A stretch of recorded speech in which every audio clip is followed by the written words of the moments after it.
அங்கே ஒரு பிரச்சனை ஓடிட்டு இருக்குது, பெரிய பிரச்சனை. சீனியர்ஸ்க்கும் ஜூனியர்ஸ்க்கும் பெரிய பிரச்சனை ஓடிட்டு இருக்குது. தாத்தா காலத்துலேருந்து அப்பா காலத்தில் இருந்தவங்க எனக்கு வேணான்னு உதயநிதி நினைப்பாரே, ஆனால் நினைக்கிறார், அதில் தவறு இல்லை. ஆனால் அதை செய்யறதுக்கு ஒரு முறை இருக்கு. இன்னைக்கு வந்து சீனியர்ஸ் விலகி வழி நடத்தணும்னு சொல்லக்கூடியவர்கள் இதே கருத்தை பிப்ரவரி மாதம் சொல்லிருக்கலாம்ல. தேர்தலின் போது சொல்லல, வெற்றி மட்டும்தான் தேவை. அப்போது சீனியர்ஸ் வேணும் இல்லை உங்களுக்கு. நீங்க வந்து இதை கை தட்டுறாங்க, வெளியில் ஆதரவு இருக்குன்றதுனால ஒரு விஷயம் சரின்னு ஆயிடாது. சீனியர்ஸ் இல்லாம திமுக இருந்துருமா? இன்னைக்கு திருச்சியில் மதிமுக வேட்பாளர் துரை வைகோ பையன் அவர் நிற்கும் போது அவங்களுக்கு சிம்பலே கிடையாது, பம்பர சிம்பல் கிடையாது, தீப்பொட்டி தான். அந்த சிம்பலை 40 நாள் 30 நாள் கூட கிடையாது, 22 நாளில் பாப்புலரைஸ் பண்ணி அவர் ஜெயிக்க வச்சு நேரு நேரு. திண்டுக்கல்ல சிபிஎம் வந்து சச்சிதானந்தன் ஜெயிக்கிறாரு, தனியாக ஜெயிச்சிருவாரு சச்சிதானந்தன் தான். ஜெயிக்க வச்சது பெரியசாமி. இத்தனைக்கும் திண்டுக்கல் அண்ணா திமுக கோட்டை. இந்த மாதிரி சீனியர்ஸ் வேணும் ஜெயிக்க வைக்கிறதுக்கு. ஜெயிச்ச பிறகு வந்து சீனியர்ஸ் வழி விட்டு விலகணுன்றீங்க. இது எந்த விதத்தில் நியாயம்? ரஜினியை வைத்து இவர்கள் பேச வைத்திருக்கிறார்கள் என்று எண்ணுவதற்கு தான் வாய்ப்புகள் அதிகமாக இருக்கிறது. என் கருத்து கேட்குறீங்க, நான் சொல்கிறேன் அவர் பேசினது தப்பு.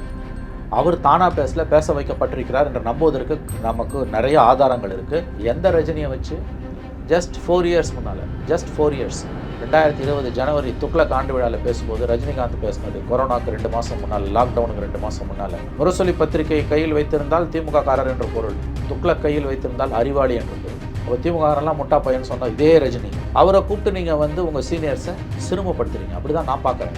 அதற்கு பிறகு பேசிய முதலமைச்சர் அதை அப்படியே வழிமொழிந்து பேசினார். இன்னொன்று அவர் ஹேட்ஸ் ஆஃப்னு சொல்லும்போது கையெடுத்து கும்பிடுறாரு. இவங்களெல்லாம் எப்படி சமாளிக்கிறீங்கன்னு போது கையெடுத்து கும்பிடுறதுன்றது வந்து கண்டிப்பாக சீனியர்ஸை காயப்படுத்தக்கூடிய ஒரு நிகழ்வு. அதற்கு பிறகு முதலமைச்சர் பேசும்பொழுது அவர் வந்து நீங்கள் சொல்வதை நான் கவனத்தில் கொள்கிறேன், உஷாராக இருப்பேன் போது என்ன சொல்ல வராங்க இவங்க? சீனியர்ஸ்லாம் கவுத்துற போகிறாங்க, சீனியர்ஸ் நம்பாதீங்கன்னு நீங்கள் சொன்னதை நான் ஏற்றுக்கிறேன், நான் உஷாராக இருப்பேன்னு மறைமுகமாக சொல்கிறாரு சிஎம். அறம்நாடு நேயர்களுக்கு அன்பு வணக்கம். இன்று நம்மோடு இணைந்திருப்பவர் மூத்த பத்திரிகையாளர் மணி அவர்கள். சார் வணக்கம். திமுக கட்சிக்குள் சலசலப்பு யாரால் ஏற்பட்டது அப்படின்னா சூப்பர் ஸ்டார் ரஜினிகாந்த் சாரால். இப்போ வந்து கலைஞர் எனும் தாய் அப்படிங்கிற ஒரு புத்தக வெளியீட்டு விழாவில் ரஜினி சார் பேசுகிறத பார்த்து ஒட்டுமொத்த அரங்கமும் அங்கே இருந்த மூத்த அமைச்சர்களை தவிர அனைவரும் சிரித்து சந்தோஷமாக இருக்காங்க. முதல்வர் ஸ்டாலின் அவர்களுடைய முகத்தில் இப்படி ஒரு புன்னகையை பார்த்ததே கிடையாது அப்படிங்கிற அளவுக்கு ஒரு புன்னகை. ஆனால் அவர் பேசிய பேச்சு அதற்கப்புறம் சர்ச்சைகளாக மாறுது. ஒன்றன் பின் ஒன்றாக தொடர்ந்து கொண்டே இருக்கிறது. அதற்கு ஒரு முடிவுன்னு சொன்னாலும் அதோடைய தாக்கம் குறையலை அப்படிங்கிற மாதிரி இருக்கு. அந்த பேச்சை நீங்க எப்படி பார்க்குறீங்க? இல்லை, அவர் தன் மனசில் தோன்றதை பேசியிருக்கார் ரஜினி. ஆனால் இது திமுகவோட உள் விவகாரம். அதை பற்றி அந்த இடத்துல ரஜினி பேசியதற்கு எதிர்வினைகள் வந்திருக்கின்றன. துரைமுருகன் அதற்கு எதிராக ஒரு கருத்து சொன்னார். அப்புறம் அதை அவர் வந்து தான் நல்ல அர்த்தத்தில் சொன்னதாகவும் யாரையும் காயப்படுத்த வேண்டிய எண்ணம் இல்லைன்னு சொன்னார். ரஜினியோட பேச்சுக்கு எல்லாரும் கை தட்டினாங்க, பொண்ணு சிரிச்சாங்கன்றதெல்லாம் உண்மைதான். அது வந்து நீங்கள் தெருவில் போகிறீங்கன்னா வந்து கூத்தாடிகள் ஆடுறதை பார்த்து கூட மக்கள் கை தட்டுவாங்க, சிரிப்பாங்க. அதை வச்சு அந்த பேச்சோட நியாய தர்மத்தை நம்ம எடை போட முடியாது. இது அடிப்படையில் ஒரு கட்சியோட உள் விவகாரம். சீனியர்ஸ் வந்து போகாமல் உட்காந்துருக்காங்க. அண்ணன் எப்போ சாவான் தின்ன எப்போ காலியாகுன்ற பழமொழி தான் இங்கே ஞாபகம் வருது. இவங்கெல்லாம் ஸ்டூடெண்ட்ஸு ரேங்க்கு மேலே ரேங்க் வாங்கினவங்க, ஆனால் கிளாஸை விட்டு போக மாட்டேன்றாங்க. அப்படின்னும் போது ஏன் நீங்கள்லாம் பதவி விட்டு போகல அப்படின்னு அவர் கேட்குறாரு. துரைமுருகனுக்கு 86 வயசு ஆகுது. அதை விட 2 வயசு கூடுதலாக இருக்கும்போது கருணாநிதி வந்து 88 வயசில் 2006-11 ஆட்சி காலத்தில், கடைசியாக அவர் 2010 நினைக்கிறேன், அவர் 9 அல்லது 10 கலைஞருக்கு 86 வயது இருக்கும்பொழுது 88 வயது இதே மாதிரி வீல் சேர், இதை விட மோசமாக இவராக நடந்து வர்றார், வீல் சேரில் வந்தார். அப்போ அவரோட பல நிகழ்ச்சிகளில் கலந்து கொண்ட ரஜினிகாந்த் ஓல்டு பாய், வயசானவங்க இவங்கெல்லாம் வந்து ஏன் இருக்காங்கன்னு அப்போ கலைஞரை பார்த்து ஒன்றும் கேட்கலையே. இன்றைக்கி துரைமுருகனை வந்து எந்த ஸ்கேல் அடிப்படையில் இவர்கள் வந்து ரேங்க் வாங்கினவங்க கிளாஸை விட்டு போக மாட்டேன்றாங்க, அங்கேயே உக்காந்துன்னு இருக்காங்கன்னு சொல்கிறாரோ, இதே நியாயங்கள் இதே காரணங்கள் வந்து கருணாநிதிக்கும் அப்போ பொருந்தியது. இத்தனைக்கும் துரைமுருகனோட வயதில் கூடியவர் அவர். அப்போ அங்கே பேசாமல் அங்கே கருணாநிதிக்கு சலாம் போட்ட நம்முடைய ரஜினிகாந்த் இன்றைக்கி திமுகவோட உள்விவகாரத்தை பற்றி இன்று பேச வேண்டிய அளவுக்கான அவசியம் என்பது என்ன வந்தது, ஏன் வந்தது? என்னை பொறுத்த வரைக்கும் ரஜினிகாந்த் திமுகவின் உள் விவகாரங்களை கிளறி இருக்கிறார். இதில் வந்து எனக்கு உடன்பாடு கிடையாது. அவங்க கட்சியோட உள் விவகாரம் அது. அங்கே ஒரு பிரச்சனை ஓடிக்கிட்டு இருக்குது, பெரிய பிரச்சனை. அது சீனியர்ஸ்க்கும் ஜூனியர்ஸ்க்கும் பெரிய பிரச்சனை ஓடிக்கிட்டு இருக்குது. உதயநிதி ஸ்டாலின் அவர்கள் சீனியர்ஸ் வந்து வழிவிட வேண்டும் அப்படின்னு வெளிப்படையாகவே பேசுகிறார். ரஜினி பேசின அடுத்த நாள் திமுக பொறியாளர் மீட்டிங்கில் பேசின உதயநிதி ஸ்டாலின் நேற்று முதல் நாள் நடந்த அந்த சம்பவத்தை சுட்டி காமிச்சிட்டு சீனியர்ஸ் வழிவிட்டு வழி நடத்த வேண்டும். நல்லா கவனிங்க. கடந்த காலங்களில் எப்படி சொல்லுவாங்கன்னா சீனியர்ஸ் வழிவிட்டு வழி நடத்தணும்னு இப்போ சொல்கிறார் உதயநிதி. கடந்த காலங்களில் எப்படி சொல்லுவாங்கன்னா சீனியர்ஸ் வழி விலக வேண்டும், வழி விட வேண்டும்ன்றதோடு நிறுத்திப்பாங்க. இவர் என்ன சொல்கிறார், வழி விட்டு வழி நடத்தணுமா. அவங்க பதவி அனுபவிக்கக்கூடாது, ஆனால் அவங்களோட கைடன்ஸ் வேணுன்றாரு. இது எதுவாக வேணா இருக்கட்டும், இது அந்த கட்சியோட உள் விவகாரம். அதை பேச ரஜினி யாருன்றதான், அதுவும் அந்த நிகழ்ச்சின்றது என்பது வந்து கலைஞருக்கான நூற்றாண்டு விழா. அங்கே வந்து எல்லா தரப்பினரும் வந்திருக்காங்க. திமுகவில் சீனியர் ஜூனியர் வந்திருக்காங்க, திமுகவில் இல்லாதவங்க வந்திருக்காங்க, பல கட்சிகளை சார்ந்தவர்கள் வந்திருக்காங்க, கட்சிகளில் இல்லாதவங்க வந்திருக்காங்க. எல்லோருக்குமான விழா அது. அந்த விழாவில் வந்து ஒரு கட்சியோட உள்விவகாரத்தை பற்றி பேசி, ஒரு தரப்புக்கானதை பேசி அங்கே சர்ச்சையை உண்டாக்கியது என்பது ரஜினிகாந்த் தான். என்னை பொறுத்தவரை ரஜினி செய்தது தவறு. அது திமுகவோட உள் விவகாரம். அதை அந்த மேடையில் பேசுகிறதுக்கு ரஜினிக்கு எந்த விதமான உரிமையும் இல்லைன்னு தான் நான் பார்க்குறேன். நம்மளை மாதிரி இருக்கவங்க கூட பேசலாம், பத்திரிகையாளர்கள், ரஜினி கூட பேசலாம், தப்பு இல்லை. ஆனால் அந்த மேடையில் பேசிடக்கூடாது. அந்த மேடை வந்து ஒரு இணக்கமான மேடை. அங்கே ஒரு சர்ச்சையை உண்டாக்குனது யார்? இதில் அவர் பேசியதை விட ரொம்ப மோசமானதாக போனது எது வந்து இந்த ஒன்று தெரிஞ்சுக்கோங்க, துரைமுருகனுக்கு மட்டும் இல்லை, எல்லா சீனியர்ஸுமே காயப்பட்டிருக்கிறார்கள். துரைமுருகன் வெடிச்சிட்டாரு, மற்றவங்க வெடிக்கலை. உள்ளுக்குள்ளே அந்த வடு, காயம், கோபம் எல்லாருக்குமே, ஆத்திரம் எல்லாருக்குமே இருக்குது. அதற்கு பிறகு பேசிய முதலமைச்சர் அதை அப்படியே வழிமொழிந்து பேசினார்.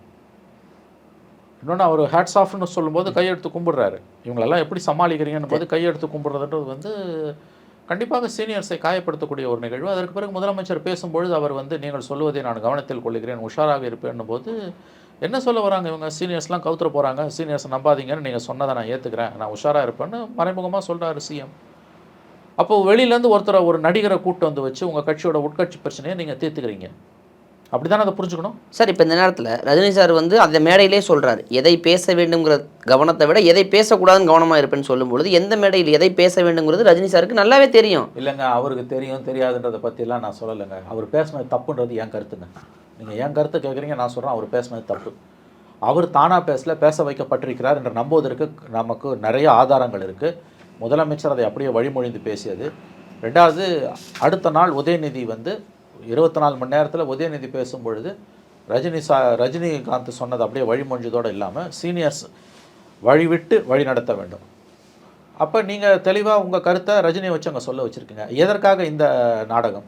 நேரடியாகவே சீனியர்ஸ்கிட்ட சொல்லுங்கள், திரைமறைவில் சொல்லுங்க. வெளிப்படையாக உட்கார வச்சு ஒரு பொது மேடையில் இவங்கெல்லாம் கிளாஸை விட்டு போக மாட்டேன்றாங்கன்றது, ஒழிஞ்சு போக மாட்டேன்றாங்கன்னு சொல்கிறதுக்கு ஈக்குவல் தானே. மந்திரி சபையிலே ஒட்டிகிட்டு இருக்காங்க, போக மாட்டேன்றாங்க, கிளாஸை விட்டு போக மாட்டேன்றாங்கன்னா என்ன சொல்கிறார் ரஜினி? அவங்க மந்திரியாக இருக்கிறது தப்புன்றாரா, எம்எல்ஏ இருக்கிறது தப்புன்றாரா, துணை பொதுச் செயலாளர், மாவட்ட செயலாளராக இருக்காங்கம்மா எல்லாரும், அது தப்புன்றாரா, அவங்க அரசியலே இருக்கக்கூடாதுன்றாரா, என்ன சொல்ல வரார்? என்ன மீனிங்கு? கிளாஸை விட்டு போக மாட்டேன்றாங்கன்னா என்ன பூடகமான என்ன வார்த்தை அது? நீங்கள் வந்து இதை கைத்தட்டுறாங்க, வெளியில் ஆதரவு இருக்குன்றதுனால ஒரு விஷயம் சரின்னு ஆகிடாது. சீனியர்ஸ் இல்லாமல் திமுக இருந்துருமா? இன்றைக்கி திருச்சியில் மதிமுக வேட்பாளர் துரை வைகோ பையன் அவர் நிற்கும்போது அவங்களுக்கு சிம்பலே கிடையாது, பம்பர சிம்பல் கிடையாது, தீப்பொட்டி தான். அந்த சிம்பலை 40 நாள் 30 நாள் கூட கிடையாது, 22 நாளில் பாப்புலரைஸ் பண்ணி அவரை ஜெயிக்க வச்சது கே நேரு.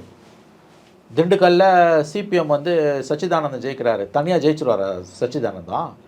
ஜெயிக்க வச்சது பெரியசாமி. இத்தனைக்கும் திண்டுக்கல் அதிமுக கோட்டை. அப்போ ஜெயிக்க வைக்கிறதுக்கெல்லாம் உங்களுக்கு சீனியர் வேணும்.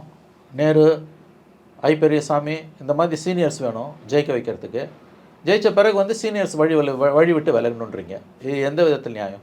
இதில் ஒரு விதத்தில் நியாயம் கூட இருக்கலாம், நான் மறுக்கல. எனக்கு வந்து நான் தலைவராகும் பொழுது எனக்கு வந்து என்னோடய டீம் வேணும், இளைஞர்கள் வேணும்னு உதயநிதி ஸ்டாலின் நினைப்பதில் தவறு இல்லை. நான் அதை உறுதியாக பதிவு செய்கிறேன். தான் முதலமைச்சராக வரும்பொழுது தனக்கு தோதான ஒரு டீம் யங்ஸ்டர்ஸ் வேணும், தாத்தா காலத்துலேருந்து அப்பா காலத்தில் இருந்தவங்க எனக்கு வேணான்னு உதயநிதி நினைப்பாரேயானால் நினைக்கிறார், அதில் தவறு இல்லை. ஆனால் அதை செய்யறதுக்கு ஒரு முறை இருக்குது. எல்லாரையும் கொண்டு போய் போட்டுடலாமா கடலில்? ஒரு நாளில் போட்டுருவீங்களா? ஏன் இன்றைக்கி வந்து சீனியர்ஸ் விலகி வழி நடத்தணும்னு சொல்லக்கூடியவர்கள் இதே கருத்தை பிப்ரவரி மாதம் சொல்லியிருக்கலாம்ல. தேர்தலின் போது சொல்லலை, வெற்றி மட்டும்தான் தேவை, அப்போது சீனியர்ஸ் வேணும் இல்லை உங்களுக்கு? இந்த கருத்தை சீனியர்ஸ் விலகி இளைஞர்களுக்கு வழிகாட்ட வேண்டும், சீனியர்ஸ் விலகி வழிகாட்ட வேண்டும்னு சொல்கிறீங்க. நல்ல கருத்து, அது உங்கள் கருத்து, உங்களுக்கு எல்லா உரிமையும் இருக்குது அப்படி சொல்கிறது. இந்த கருத்தை ஒரு 6 மாதத்துக்கு முன்னால் பிப்ரவரி மாதம் சொல்லியிருக்கலாம்ல. அப்போ தேவைப்பட்டதில்லை. திருச்சியில், திண்டுக்கல்ல, இன்னும் பல மாவட்டங்களில் சீனியர்ஸ் இல்லைன்னா உங்களால் ஜெயிக்க வச்சுருக்க முடியுமா? அப்போ இந்த வெற்றியை கொடுத்ததில் அந்த சீனியர்ஸ்க்கு பெரிய பங்களிப்பு இருக்குல்ல. அதை நீங்கள் முறையாக செய்யணுங்க. அவங்க சம்மதத்தோடு தான் அதை செய்ய முடியும். காயப்பட்டு அவங்கள தூக்கியெல்லாம் வெளியில் அடிச்சிங்கன்னா, அதுவும் திமுக வந்து ஒரு ஆர்கனைசேஷனலி ஸ்ட்ராங் பார்ட்டி. அங்கே வந்து நீங்கள் சீனியர்ஸை நகர்த்திட்டுலாம் புது ஆளை கொண்டு வந்தெல்லாம் ஒன்றும் பண்ண முடியாது. ஜெயலலிதா மாதிரி யார் மந்திரி யார் எந்திரின்னு இந்த கவர்மெண்ட்டில் நீங்கள் பண்ண முடியாது. திமுக வலுவான கட்டமைப்புள்ள ஒரு கட்சி. இந்தியாவிலே மிகச்சிறப்பான நிர்வாக கட்டமைப்புள்ள நம்பர் 1 கட்சி திமுக. ஒரு குக்கிராமத்திலேருந்து தலைநகரம் வரைக்கும் அவங்களோட கட்சி அமைப்புகள் வந்து முறையாக பராமரிக்கப்படுகிற வலுவான அமைப்புகள். பதவியில் இருந்தாலும் ஆட்சியில் இருந்தாலும் இல்லாட்டியும் அங்கே இருக்கக்கூடிய மாவட்ட செயலாளர்கள்லாம் அவங்க குறுநில மன்னர்கள் தான். எல்லா பழைய மந்திரியும் குறுநில மன்னர் தான். திடீர்னு குறுநில மன்னர்களை தூக்கி போட்டுருவீங்களா எல்லாரையும்? டிஸ்டர்ப் ஆகும் இல்லை, தேர்தலில் 26 டிஸ்டர்ப் ஆகும் இல்லை. ஆகவே இந்த பிரச்சனையை இன்னும் வேறு விதமாக ஸ்டாலின் கையாண்டு இருக்கலாம், உதயநிதி கையாண்டு இருக்கலாம் என்பது என்னுடைய கருத்து. ரஜினியை வைத்து இவர்கள் பேச வைத்திருக்கிறார்கள் என்று எண்ணுவதற்குத்தான் வாய்ப்புகள் அதிகமாக இருக்கிறது. எந்த ரஜினியை வச்சு? ஜஸ்ட் 4 இயர்ஸ் முன்னால், ஜஸ்ட் 4 இயர்ஸ் 2020 ஜனவரி துக்ளக் ஆண்டு விழாவில் பேசும்போது ரஜினிகாந்த் பேசினது கொரோனாவுக்கு 2 மாதம் முன்னால், லாக்டவுனுக்கு 2 மாதம் முன்னால். முரசொலி பத்திரிகை கையில் வைத்திருந்தால் திமுக காரர் என்று பொருள், துக்ளக் கையில் வைத்திருந்தால் அறிவாளி என்று பொருள். எவ்வளோ பெரிய ஸ்டேட்மெண்ட் இது! முரசொலி கையில் வைத்திருந்தால் திமுக காரர் என்று பொருள், துக்ளக் கையில் வைத்திருந்தால் அறிவாளி என்று பொருள். அப்போ திமுக காரெல்லாம் முட்டா பையன் சொன்ன இதே ரஜினி, அவரை கூப்பிட்டு நீங்கள் வந்து உங்கள் சீனியர்ஸை சிறுமப்படுத்துறீங்க. அப்படி தான் நான் பார்க்குறேன். இது மறுபடியும் சொல்கிறேன், உதயநிதி ஸ்டாலின் அவர்களுக்கு தான் முதலமைச்சர் ஆகும் பொழுது, தான் திமுக தலைவராக பொறுப்பேற்கும் பொழுது தனக்கு ஏற்ற, தனக்கு தோதான ஒரு இளைஞர் பட்டாளம் தேவை என்று அவர் நினைப்பதில் எந்த தவறும் கிடையாது. ஆனால் அப்போ சீனியர்ஸ் எல்லாரையும் ஒரே நாளில் தூக்கி போட்டுருவீங்களா கடலில்? அதை எப்படி செய்ய போகிறீங்க? அது செய்கிறதுக்கு ஒரு ப்ராசஸ் இருக்குது. அதை நீங்கள் கைவிட்டுட்டு அதில் இன்னும் கொடுமையான விஷயம் என்னென்னா, என்னை பொறுத்த வரைக்கும் நீங்கள் இது உங்கள் கட்சியோட உட்கட்சி பிரச்சனை, நீங்கள் எப்படி வேணால் அதை தீர்த்துக்கோங்க. ஆனால் வெளியிலேருந்து வந்த ஒரு நடிகரை வைத்து இந்த பிரச்சனையை ஏன் இன்றைக்கி கிளறி விட்டுருக்கீங்க? உங்கள் சீனியர்ஸை ஒரு நடிகரை வச்சு நீங்கள் இப்படி அவமானப்படுத்த வேண்டிய அவசியம் இல்லை என்பது என்னுடைய கருத்து. கிளாஸை விட்டு யாரும் போக மாட்டேன்றாங்கன்றது, எவனும் ஒழிஞ்சு போக மாட்டேன்றான்னு அவர் இன்டெரக்டாக சொல்லலாம். இவர் யாருங்க அதை சொல்கிறதுக்கு? Who is Rajinikanth? இவர் யார் இதை சொல்கிறதுக்கு? அது திமுகவோட உட்கட்சி பிரச்சனை. அதை திமுக தொண்டம் பார்த்துக்கிட்டோம், இல்லை திமுக தலைவர்கள் பார்த்துக்கிட்டோம், ஸ்டாலின் உதயநிதி அதை பார்த்துக்கிட்டோம். அவங்க உட்கட்சி பிரச்சனை, அவங்க எப்படியோ போய் முடியட்டும். இவர் யார் அந்த புத்திமதியை சொல்கிறதுக்கு? மறைமுகமாக நீங்களாம் ஏன் இருக்கீங்க போங்கன்றார் ரஜினி. கிளாஸை விட்டு போக மாட்டேன்றாங்கன்னு. அவர் ரஜினி வாயிலேருந்து ஒன்று வருதுன்னா அதுக்கு மதிப்பு அதிகம். நீங்கள் வச்சுக்கோங்க. ஏன்னா பாப்புலர் ஃபிகர், ஏற்றுக்கிறாங்களோ இல்லையோ எல்லாரையும் ஈர்க்கக்கூடிய ஒரு பர்சனாலிட்டி. 1000 சொன்னாலும் ரஜினி படம் ஓடுதோ ஓடலையோ சூப்பர் ஸ்டார் தான் ரஜினிகாந்த், மாற்று கருத்துக்கு இடமில்லை. சமூகத்தில் ரஜினியோட இம்பேக்ட் வந்து அளப்பரியது, பயங்கரமான இம்பேக்ட் இன்னமும். அதெல்லாம் வந்து நான் குறைச்சி மதிப்பில்லை. ரஜினியோட பர்சனாலிட்டியை, ரஜினியோட இன்ஃப்ளூயன்ஸ் எல்லாம் நான் ஒன்றும் கிஞ்சித்தும் குறைச்சி மதிப்பில்லை. இன்றைக்கி ஒரு சூப்பர் ஸ்டார்ன்ற பேர்னா உண்மை தான், வசூல் இருக்கோ இல்லையோ. இங்கே மட்டும் இல்லை, ஜப்பானில் கூட ஒரு படம் இன்றைக்கும் ஓடுது, சைனாவில் ஓடுது. குழந்தைகளை கூட ஆகர்ஷிக்கக்கூடிய ஒரு பர்சனாலிட்டி தான் ரஜினிகாந்த். ரஜினின்னு போட்டிங்கன்னா இன்றைக்கி அந்த அளவுக்கு திரும்பி நிற்குது எல்லாமே, விளம்பரம் உட்பட. இப்போ ரஜினி ஒரு கருத்தை சொன்னார்னா அது அபத்தமான கருத்தாக இருந்தாலும் ஆன்னு பார்ப்பான் வாயை திறந்து. அவரோட செல்வாக்கை, இம்பேக்டை, இன்ஃப்ளூயன்ஸை நான் குறைச்சி மதிப்பிடல. ஆனால் அதுதான் பிரச்சனையே. அப்படிப்பட்ட ஒரு நபரை, அவ்வளோ ஹை இன்ஃப்ளூயன்ஷியல் பர்சனாலிட்டியை கூட்டின்னு வந்து உங்கள் கட்சி உள்விவகாரத்தை பேசுகிறது மூலமாக நீங்கள் வந்து உங்களோட சொந்த சீனியர்ஸே நீங்கள் வந்து கைவிடுறீங்க. இது ஏற்புடையதல்ல. இப்போ ரஜினி அவர்கள் முதல் நாள் பேசுகிறாரு, அதுலேயே வந்து மூத்த அமைச்சர்கள் எல்லாம் ஒரு கோபத்திலும் ஒரு காயத்திலும் இருக்காங்க, காயத்தில் வருத்தப்படுறாங்க. இப்போ அடுத்த நாள் உதயநிதி அவர்கள் அதை ரொம்ப சிம்பிளாக சொல்லும்போது கூட கூட்டத்திலிருந்து ஒரு குரல் ஓல்ட் இஸ் கோல்டு அப்படின்னு சொல்கிறாங்க. ஓல்ட் இஸ் கோல்டு தான், இருந்தாலும் மூத்தவர்கள் வழிவிட்டு வழி நடத்த வேண்டும் சொல்லும் பொழுது இது மேலும் அவர்களுக்கு காயத்தை அதிகரிக்குமா? இது இப்போ தேர்தல் வரக்கூடிய இந்த 1.5 வருட இந்த காலத்திற்குள்ள இந்த நடவடிக்கை, இந்த மாதிரியான ஒரு செயல் தேவையா? கண்டிப்பாக தேவையில்லை. அவங்க 26 ஜெயிக்கணும்னா இப்படி சீனியர்ஸை ஹேண்டில் பண்ணாங்கன்னா அது அவங்களுக்கு பெரிய பின்னடைவை ஏற்படுத்தும். அவங்க நினச்சிக்கிட்டு இருக்காங்க எதிர்கட்சியே இல்லை, கண்ணு கட்டின தூரம் வரைக்கும் எதிரிகளே இல்லைன்னு ஜெயலலிதா சொன்ன மாதிரி இவங்களுக்கும் இருக்குன்னு. அப்படிலாம் சொல்லாதீங்க. ஒரு நிமிஷத்தில் எல்லாமே மாறிடும். அடுத்த நாள் என்ன நடக்கும் நமக்கு தெரியாது. இந்த 40க்கு 40 வச்சு நீங்கள் அப்படியே ஜெயிச்சிருவீங்கலாம் எதிர்பார்க்காதீங்க. நீங்கள் ஜெயிக்க வாய்ப்புகள் அதிகம், நான் மறுக்கலை. அது 5 முனை போட்டி வந்ததுன்னா நீங்கள் தான் ஜெயிப்பீங்க, நான் ஒத்துக்கிறேன். ஆனால் அது ஒன்றை மட்டுமே வச்சு அந்த மமதையில் நீங்கள் வந்து நடந்து கொள்ளக்கூடாது. ஜெயிக்கிறத வச்சு உங்கள் கட்சியில் நீங்கள் செய்யக்கூடிய செயல்களை வந்து நம்ம எடை போட முடியாது. வெற்றி ஒன்றும் நீங்கள் செய்யக்கூடிய எல்லா காரியங்களுக்குமான அளவுகோல் கிடையாது. தனக்கு ஏற்ற மாதிரி இளைஞர்கள் டீம் ஒன்று வேணும். நிறைய பேர் சீனியர்ஸ் வந்துட்டாங்க, அவங்கள வச்சுட்டு என்னால் வந்து இன்றைக்கி கட்சியை நடத்த முடியாது. அதுவும் விஜய் வந்த பிறகு அந்த சேலஞ்சு திமுக அதிகமாக இருக்குன்னு உதயநிதி ஸ்டாலின் நினைப்பதில் தவறே கிடையாது. நிச்சயமாக தவறு இல்லை, நான் புரிஞ்சுக்கோங்க, நான் சொல்கிறேன். ஆனால் நீங்கள் சீனியர்ஸை நகர்த்துறதுக்கு அல்லது இப்படி சொல்லலாம் ஜென்டலாக, புதியவர்களை அகாமடேட் பண்ணுறதுக்கு அது ஒரு முறை இருக்குது. எந்த முறையை கையாளுறீங்கிறது ஒரு இருக்கு இல்லையா? ஆமாங்க, நீங்கள் காயப்படுத்திட்டு, நான் சொல்கிறேங்க, நீங்கள் இந்த சீனியர்ஸ் எல்லாம் அவங்கள காயப்படுத்திட்டு, அவங்கள வேதனைப்படுத்திட்டு, கோபப்படுத்திட்டு, அவங்கள ஆத்திரம் மூட்டிட்டு, அவங்கள நகர்த்திட்டு நீ வலுக்கட்டாயமாக கொண்டு வந்து யங்ஸ்டர்ஸை போட்டிங்கன்னா அது விளங்காது. தேர்தலை ஃபேஸ் பண்ண முடியாது. நீங்கள் அந்த மாவட்டங்கள் இவங்கெல்லாம் குறுநில மன்னர்கள் 50 வருஷமாக பழந்துன்னு கொட்டை போட்டவங்க சார். திமுகன்றது ஒரு ஆலமரம் சார், 75 வருஷமாக இருக்க கட்சி சார். அது அண்ணா திமுகலையோ மற்ற கட்சிகளையோ இஷ்டம் போல் எவனை வேணா கொண்டு வந்து உள்ளே போடுறது, எவனை வேணா வெளியில் அனுப்புகிற மாதிரிலாம் நீங்கள் திமுகவில் பண்ண முடியாது. நீங்கள் இந்த அளவுக்கு நல்ல ஒரு கட்டமைப்பு கொண்ட ஒரு கட்சியில் உங்கள் விருப்பம் போல் நீங்கள் செயல்பட முடியாது. இதை புரிஞ்சுக்கோங்க. ஒரு தனிநபரோட விருப்புக்கு ஏற்ப திமுகவில் நீங்கள் எல்லாத்தையும் சாதிச்சிட முடியாது. கலைஞராலேயே முடியல, ஞாபகம் வச்சுக்கோங்க. இன்றைக்கி ஆட்சி அதிகாரம் கையில் இருக்குது, எல்லா கூட்டணி கட்சியும் கூட வலுவாக இருக்காங்க. அதை விட முக்கியமாக எதிர்கட்சிகள் சுத்தமாக சதுரி கிடக்குது, மீடியா அவங்க காலடியில் அடிமையாக விழுந்து கிடக்குதுன்ற ஒரே காரணத்துக்காக நீங்கள் வந்து என்ன வேணால் செய்யலாம். குறிப்பாக சீனியர்ஸை நீங்கள் உங்கள் இஷ்டம் போல் நகர்த்தலான்னு பார்த்தீங்கன்னா ஐம் சாரி, நீங்கள் பெரும் தோல்வியை சந்திப்பீர்கள், சேதாரத்தை சந்திப்பீர்கள். இது ரொம்ப தப்பான ஒரு அணுகுமுறை. ஓல்ட் இஸ் கோல்டுன்றதும் அந்த கூட்டத்திலேருந்து தானே வருதுங்க. அதாவதுங்க, பழசும் இருக்கணும், புதுசும் இருக்கணுங்க. யங் அண்ட் ஓல்டு கம்பைண்டாக இருக்கணும். காலம் ஒவ்வொரு காலத்துலேயும் பழையன கழிதலும் புதியன புகுதலும் வழுவனக்கான வகையின நானேன்னுவான். பழசு போய் புதுசு வருதுன்றது எல்லா காலத்துலேயும் நடந்துக்கிட்டே தான் இருக்குது. ஆனால் அது ப்ராசஸில் வரணும், முறையாக வரணும். ஒரே நாளில் தூக்கி எல்லாரையும் போடுறதுன்றதெல்லாம். ரெண்டாவது, அதை விட முக்கியம், நீங்கள் வெளியிலேருந்து ஒரு ஆளை கூட்டின்னு வந்து, அவர் எவ்வளோ பெரிய சூப்பர் ஸ்டாரை வேணா இருக்கட்டும், அவரை கூட்டு வந்து உங்கள் கட்சியில் இருக்க சீனியர்ஸை பற்றின இந்த விமர்சனங்களை பேச வைப்பதும், அதை நீங்களே கைத்தட்டி ரசிப்பதும், அடுத்த நாள் அதை நீங்கள் வழிமொழிவதும் நிச்சயமாக கட்சிக்கு நல்லது கிடையாது. உங்கள் குடும்ப பிரச்சனையில் இன்னொருத்தரை ஏன் கூட்டு வந்து நியாயம்? எக்ஸாக்ட்லி. அது ஒரு கட்சின்றது ஒரு குடும்பம். உங்கள் ஃபேமிலியில், உங்கள் ஃபேமிலி இஷ்யூவில் நீங்கள் யார் வெளியால் கூட்டின்னு வந்து ஏன் பேச வைக்கங்க? யார் இந்த ரஜினிகாந்த்? இவர் யார் இதை பற்றி பேசுறதுக்கு? ஏன்னா பேசுகிறதால அங்கே உள்ள ஒரு நெருக்கடி வருது. நீங்கள் நினைக்கிறீங்க துரைமுருகன் ஏதோ வருத்தம் தெரிவித்தார். இல்லை, அந்த காயம் உள்ளே இருக்கும் சார். துரைமுருகனாவது பேசிட்டார் சார், மற்ற சீனியர்ஸ்லாம் உள்ளுக்குள்ளே கொமிஞ்சிக்கிட்டு தான் இருக்காங்க. கொமிஞ்சிட்டு போட்டுன்னு சொன்னீங்கன்னா உங்களுக்கு அரசியல் தெரியலன்னு அர்த்தம். எல்லா சீனியரையும் நகர்த்திட்டு நீங்கள் அப்படியே தேர்தலை நடத்தி ஜெயிச்சிருவீங்களா? எல்லா சீனியரையும் அப்படியே ஒட்டு மொத்தமாக ஓரம் கட்டிட்டு புதுசாக ஆளுங்களை போட்டு ஜெயிச்சிருவீங்களா நீங்கள்? எலெக்ஷன் சார் இது, அந்த மெஷினரி அவங்களுக்கு தான் தெரியும். ஆகவே இவர்கள் ரஜினிகாந்த் உடைய நடவடிக்கை, அதை கட்சி தலைமை ஆதரித்து பேசியது, இவையெல்லாம் என்னை பொறுத்தவரையில் திமுகவுக்கு ஒரு பின்னடைவை தான் கொண்டு வந்திருக்கிறது. உள்ளுக்குள்ளே வருத்தப்பட்ட இதயங்கள் இருக்கும்பொழுது, அதுவும் சீனியர்ஸ், அவங்க சீனியர்ஸ்னால் அது வயதுக்காக மட்டும் சொல்லலை, அவங்க ஹோல்டு அவ்வளோ தூரம் இருக்குது. பழைய ஆளுங்கன்னா அவங்களோட ஹோல்டு நிறையா இருக்கும், அது டிஸ்டர்ப் ஆகும். உங்கள் ஸ்ட்ரக்சர் டிஸ்டர்ப் ஆகுது, உங்கள் சிஸ்டம் டிஸ்டர்ப் ஆகுது. அதை சொல்கிறேன் நான். உங்கள் சிஸ்டம் டிஸ்டர்ப் ஆகிறத தான் பழைய ஆளுங்கன்னு நான் சொல்கிறேன் அவங்கள. மற்றபடி மூத்தவர்களுக்கு மரியாதை கொடுக்கணுன்ற அந்த அறம் சார்ந்த விஷயங்களை பற்றி கூட நான் பேசலை, அதுக்குள்ளே நான் போகல.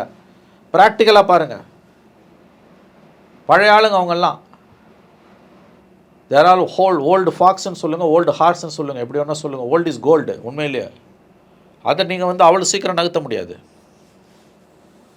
அந்த ப்ராசஸை பற்றி கவலைப்படாமல் எங்கள் இஷ்டத்துக்கு நாங்கள் ஓவர் நைட்டு நாங்கள் நகர்த்திட்டு கொண்டு வந்துடுவோம்லாம் நினச்சிங்கன்னா சேதாரம் பெரிய அளவில் இருக்கும் கட்சிக்கு. சரி, இப்போ அண்ணாமலை ஒரு விஷயம் சொல்கிறார். உதயநிதி அவர்கள் அரியணைக்கு வரும்பொழுது ஒரு பிரச்சனை, உட்கட்சி பிரச்சனை வெடிக்கும் அப்படிங்கிறது தான் ரஜினி பூசி மூழ்கி இருக்கிறாருங்கிற மாதிரி ஒரு வார்த்தை.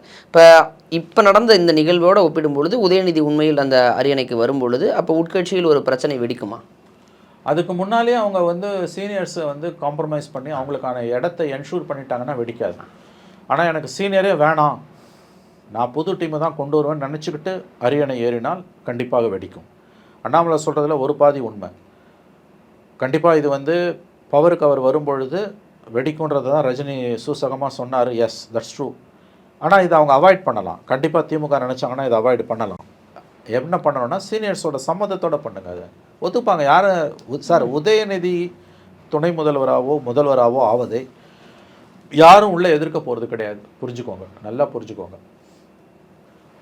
திமுக தலைவராகவோ முதலமைச்சராகவோ உதயநிதி ஸ்டாலின் அவர்கள் அந்த காலம் வரும்பொழுது அந்த பதவிக்கு வருவதை யாரும் திமுகக்குள்ளே யாரும் எதிர்க்க போவது கிடையாது. எல்லாருக்கும் தெரியும் அதுதான் நடக்க போகுதுன்னு.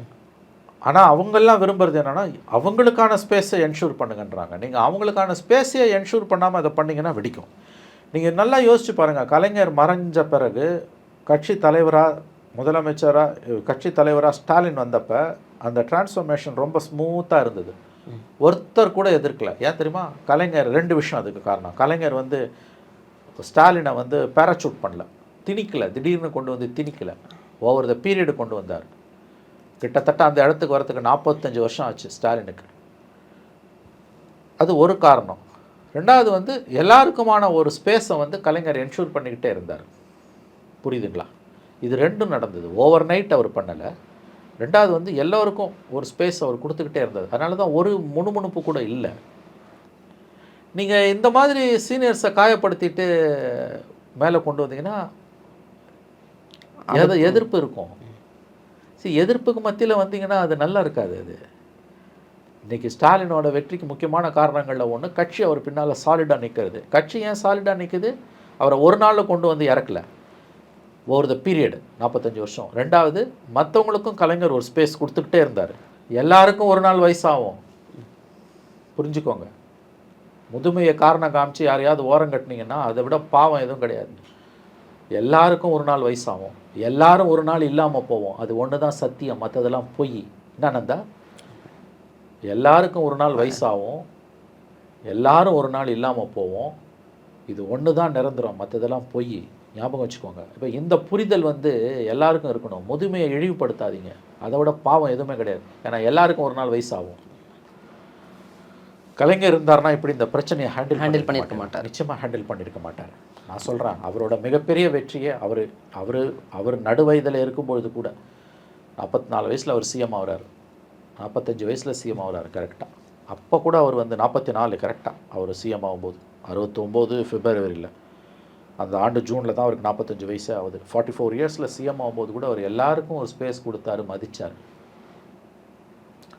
தன்னை விட வயதில் மூத்தவர்களை அவர் என்றுமே இப்படி நடத்தியதில்லை. கலைஞர் அவர்களுடைய அந்த அரசியல் சாணக்கியத்தனத்தை ஸ்டாலின் வந்து எடுத்துக்கொண்டதில் ஒரு சிறு தவறாக தான் இதை பார்க்கணும். அது இன்னும் மேலே போகணுன்னு நான். நீங்கள் கலைஞர் வழி வந்த தலைவர் அரசு அப்படின்னா நீங்கள் இப்படி டீல் பண்ண முடியாது. சீனியர்ஸை செய்யாதீங்க, அது உங்களுக்கு நல்லதில்லை. இப்போ என்ன போன்றவர்கள்லாம் இதை சொல்கிறது உங்கள் மேலே இருக்க அக்கறையில் தான் நம்ம சொல்கிறோம். ஏன்னா திமுகன்றது ஒரு வலுவான கட்சி, அடிப்படையில் ஒரு மதசார்பற்ற கட்சி. உங்கள் மேலே 1000 விமர்சனம் இருந்தாலும் நீங்கள் இன்னும் 2 வருஷம் ஆளணும்னு தான் நம்மலாம் விரும்புகிறோம். மக்கள் கொடுத்த தீர்ப்பு. வலுவான திமுக தமிழ்நாட்டுக்கு என்றைக்குமே தேவை, ஆட்சியில் இருந்தாலும் இல்லாட்டி. கண்டிப்பாக வந்து மதசார்பற்ற சக்திகள் வலுவுடன் இருப்பதற்கு திமுக வலுவுடன் இருப்பது தமிழக அரசியலில் ரொம்ப முக்கியம். அந்த நல்லெண்ணத்தில் தான் நம்மலாம் இதை சொல்கிறோம். ஆனால் விமர்சிப்புக்கிறவங்களெல்லாம் அவங்க இழிவுபடுத்துகிறாங்கன்ற போக்கில் தொடர்ந்து போவாங்கன்னா அவங்கள யாராலையும் காப்பாற்ற முடியாது. கலைஞருக்கும் இப்போ இருக்கவங்களுக்குமான வித்தியாசம் ஒன்று தான் நந்தா. நல்லா ஞாபகம் வச்சுக்கோங்க நந்தா, கலைஞருக்கும் இப்போ இருக்கவங்களுக்குமான வித்தியாசம். கலைஞர் எதிரிகளை நண்பர்களாக்கிப்பார். இப்போ இருக்கவங்க கூடிய வரைக்கும் நண்பர்களை எதிரிகளாக ஆக்கி கொண்டிருக்கிறார்கள். இப்போ அதற்கு அடுத்ததாக சார், ரஜினிகாந்த் அவர்கள் பேசியதற்கு பிறகு அடுத்த நாள் துரைமுருகன் பேசும் பொழுது அதற்கு பதிலடியாக அந்த காயப்பட்ட மனதிலிருந்து அவர் எப்போவுமே துரைமுருகன் போகிற போக்கில் பேசிட்டு போயிடுவார். அதே மாதிரி தான் பேசுகிறாரு. எக்ஸ்ட்ரா சில வார்த்தைகளையும் சேர்த்து பேசிடுறாரு. சினிமாவில் கூட தான் வயசானவன், பல்லு விழுந்தவன், சாக வேண்டியவன்லாம் படம் நடிச்சிட்ருக்கான், அவங்களும் வழி விட்டு இளைஞர்களுக்கு வழி விட்டால் இளைஞரோட வளர்ச்சியை தடுக்கிறாங்கிற மாதிரி சொல்லிட்டு போயிடுறாரு. இதற்கப்புறம் தான் இந்த விஷயம் வந்து இன்னும் கொஞ்சம் பூதாகரமாக மாறுது. ஆனால் அதற்கு பிறகு நடந்த நிகழ்வுகள், துரைமுருகனை ஸ்டாலின் தரப்பிலிருந்து, முதல்வர் தரப்பிலிருந்து என்ன சொல்லி பேச சொன்னாங்க? ஏன்னா அவர் அடுத்த முறை ப்ரெஸ் மீட்டுக்கு வந்து ஒரு நகைச்சுவை தான் பகைச்சுவையாக மாற்ற வேணாங்கிறத பார்த்து படிக்கிறாரு. அப்போ பதவி போயிருங்கிற பின்னணியில் சொல்லப்பட்டதா, என்ன நடந்தது சார்? ஏன்னா அது குறித்து நிறைய போயிட்டு இருக்கு. இல்லை, அவர் துரைமுருகனோட எதிர்வினை என்பது தவறானது, அதை நான் நியாயப்படுத்த மாட்டேன். வார்த்தைகளில் இருக்குது வாழ்க்கைன்னுவாங்க. தரம் தாழ்ந்த வார்த்தைகளை பேசியிருக்கிறார் துரைமுருகன். ரஜினி பேசியது தவறு என்பது என்னுடைய கருத்து. ரஜினி திமுக உள்விவகாரங்களை பேசியிருக்கக்கூடாது. ஆனால் துரைமுருகன் அதற்கு ஆற்றிய எதிர்வினை அருவருப்பானது, அதை ஏற்றுக்க முடியாது. அந்த தவறான வார்த்தைகள், அவர் தவிர்க்கப்பட்டிருக்க வேண்டிய மோசமான வார்த்தைகளை பேசியிருக்க, ஒரு கண்ணியம் காக்க வேண்டிய ஒரு 86 வயது மனிதருக்கு, திமுகவின் பொதுச் செயலாளருக்கு இப்படிப்பட்ட வார்த்தைகள் ஒரு வாயிலிருந்து வந்திருக்கக்கூடாது. அது தவறு. ஆனால் அதற்கு பிறகு ஏதோ காம்ப்ரமைஸ் நடந்தது. அதில் வந்து நீங்கள் சொன்ன கதையெல்லாம் சிஎம் வந்து யாரோ பேசினாங்க, சிஎம் சார்வோ, இதெல்லாம் வந்து ஹேஷியங்கள். அது உண்மையாகவும் இருக்கலாம், பொய்யாகவும் இருக்கலாம். அதிகாரபூர்வமாக நம்ம முன்னால் நிற்கிறது துரைமுருகன் எழுதி வச்சு படித்தார். நான் பார்த்த துரைமுருகன் 50 வருஷமாக அவர் எழுதி வச்சு என்றைக்குமே படித்தது கிடையாது. ஸ்பான்டேனியஸாக பேசுவார். அவருக்கு ஏதோ ஒரு நிர்பந்தம் வந்திருக்கிறது, யாரோ எழுதி கொடுத்ததை அவர் படிக்க வைக்கப்பட்டிருக்கிறார். அவ்வளோதான் விஷயம், அதோட முடிஞ்சு போச்சு.